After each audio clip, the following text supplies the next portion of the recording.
Hey everybody, it's me, Angel Benton, and it is time for another edition of Angel Sudsy Recap, where we delve into the world of daytime television and we do a few reality shows on the side. And one of those daytime TV shows that we're doing is General Hospital.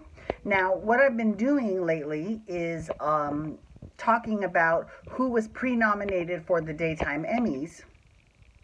And I'll be continually updating for all four shows. I'll be continually updating as the process goes further along, right?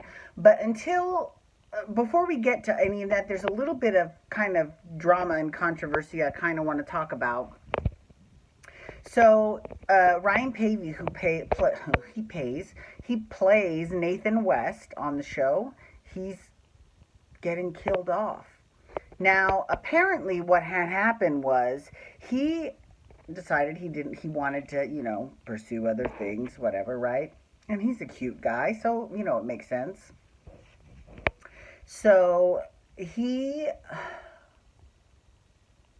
what he did was, he told Frank Valentini, who's the executive producer, he wants to leave a show, and then Frank crafted, he made sure that the writers crafted this big, send-off for him.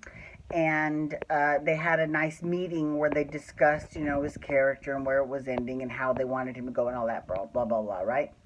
Now, here's the thing. People are pissed off about it. They really are. And they're not pissed off that he's leaving the show, because it happens. Soap operas, people leave them all the time, every day. And they're not even pissed off that the character's getting killed either. They don't really care about that either. It's not like they're upset, because, people get recast. But, or they don't. What pissed people off is that he's been on the show 5 years. And they gave him this big meeting and this big send-off story and all this, right? Meanwhile, Genie Francis, who plays Laura, has been on the show, 40 years, and is General Hospital. And she wanted to talk with Frank about why she was, bumped down to 12 episodes a year, and he couldn't even take the time to meet with her. So, people are pissed. People are really pissed. Like, some people are saying it's real ageist. Some people are saying it's real sexist and misogynistic, and some people are saying it's both sexist and ageist.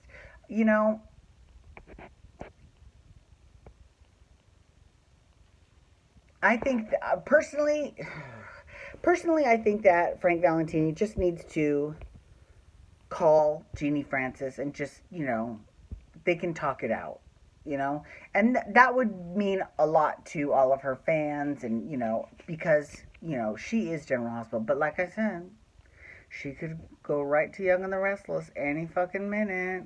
And allegedly, the reason why she left Young and the Restless is because she does not get along with Jill Farron Phelps, who was the executive producer when she left.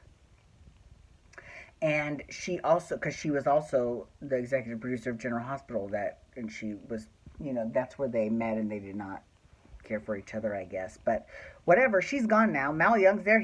I'm sure he probably fucking loves her, because he's got a great appreciation for daytime like I do. So yeah. Anyways, okay, sorry. So that's my 2 cents on that. Let's talk about the daytime Emmys. Okay, so here are the pre-nominees for outstanding leading actress. Okay, you have Alexis, Nancy Lee Grahn. You have Sam McCall Morgan, played by Kelly Monaco.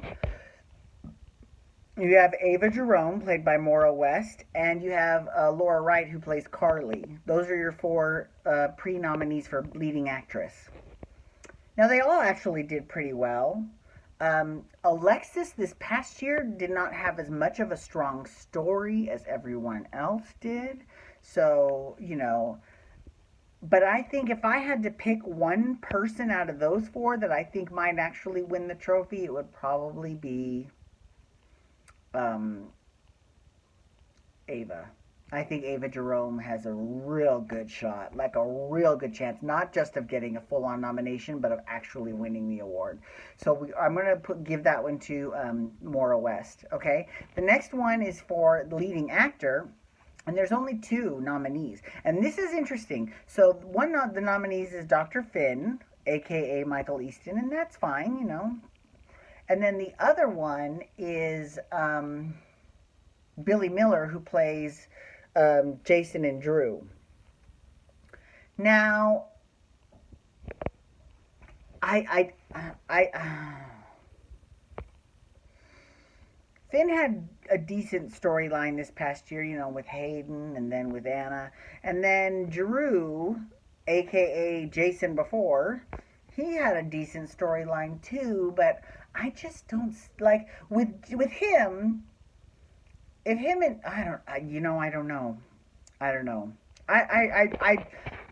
I'm not feeling either one of them actually in this category, to be honest with you. I'm just saying. Okay, so now in supporting actress, there's only one, and it's a good thing too. But we'll tell you about that in a minute. And the one actress is Lisa Lo Cicero, who plays Olivia Falconeri, not Olivia Jerome. Now that would have been fierce if Olivia Jerome got nominated, but it wasn't her. It was Olivia Falconeri. And you know, here's the thing: she's a great actress. I've loved her since she was on The City, but she's not going to win this. They'll give her the nomination because she's the only one in the category, but she's not going to win this. We all know that category is going right to Eileen Davidson, who plays Susan Banks on Days of Our Lives. I'm sorry. All the other people in that category can just go home because she's got it as a lock. I'm serious. She is the best. Okay, anyways, moving on.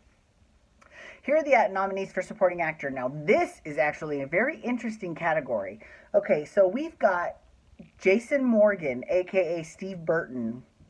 Steve Burton has put himself in the supporting actor category. Michael Corinthos, who's played by Chad Duell. We have Ned, played by Wally Kurth.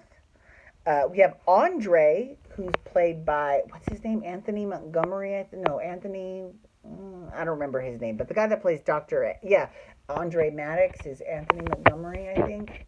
Anyways, and then there's Valentine, James Patrick Stewart. Now, out of all of these, you know, I find it very interesting that Jason put himself in. First of all, I think that it's very odd that Jason and Valentine put themselves in the supporting actor category, because I think if either one of them were in the lead act, well, first of all, I don't think that Jason will win. Just because people will probably might get a little irritated that he's in the supporting actor category when, let's be real, he carried that whole storyline. And, well, I mean, him and Billy Miller, but, I mean, that's the thing, too. Billy Miller's that's why I don't think either one of them will win this one. Michael makes sense. It makes sense Michael gets the nomination. He had a good storyline. Ned makes sense why he's in the supporting actor category. He also had a good storyline. I don't think he'll win, though, because, you know, this is one of the problems when people do two soaps. You have to be fucking great, like incredible good at one of them to win something. I mean, like, that's why, like, Eileen Davidson is kind of the exception to the rule, because, you know, she plays Ashley on Young and the Restless, and then Susan on Days of Our Lives. And Susan was just so incredible. There's no question she's going to win that award. But in terms of Ned, I don't know. I don't know. Andre makes sense he's in that category. And then there's Valentine. Now, Valentine, I think, actually has the biggest shot out of all of them to actually win it. But I think but the one thing that might be holding him back is that people might think that he's a lead actor and he's saying he's a supporting actor. So we'll see how, like Michael's a supporting actor, Ned is a supporting actor, Andre's a supporting actor. That makes sense. But Jason and Valentine, that doesn't make a whole lot of sense. So we'll see how that goes. Now, for younger actress, there is Kiki, played by Haley Aaron, Nell, who's played by Chloe Lanier, and Jocelyn Jacks, played by Eden McCoy. I don't think Nell will win, and it's not because she's not a good actress. I think it's because they just gave her shit material last year. I'm sorry.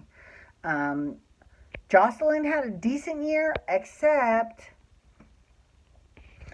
She's got plenty of years ahead of her to win this category, so I don't see it happening. But Kiki, for sure. I think Kiki will probably get it. Okay? And then for actor, you only have two. There's Garen Stitt, who plays Oscar Nero, and he did pretty good. I was like, oh, that makes sense. Yeah, he did a good job. And then there's Hudson West, who plays Jake. Now, I hate to say this, because I just told you how I think, oh, Jocelyn, she's got plenty of years. And Lord knows Hudson West has plenty of time to keep winning this category. But, I mean, I think he's going to win this category. I think this is kind of a lock because he had an amazing year. So we'll see how that goes. And what's interesting is all of the people that are not on the list, like Maurice Bernard, who plays Sonny. Now he's been very vocal about his suffering from bipolar depression, and maybe he doesn't, and he doesn't always like big crowds, but he has actually been doing a very good job lately of going to fan events and meeting people and stuff. I think it's great. I think he's doing a really good job, and we'll see what happens. What would be very interesting is if I don't know, it's too soon to tell. We'll see what happens next year. So anyways, thank you so much for logging on today. I do appreciate it. Please feel free to follow me on Twitter, Instagram, and Snapchat at Angel Benton. You can hashtag GH to talk about more General Hospital, or you can also hashtag Amazing Race to talk about the Amazing Race, because I'm doing that next. And you can hit that subscribe button on my YouTube channel to get my YouTube videos sent to your email inbox every single day. Alrighty, everyone, have a wonderful day. Peace out. Wubba, wubba, wubba.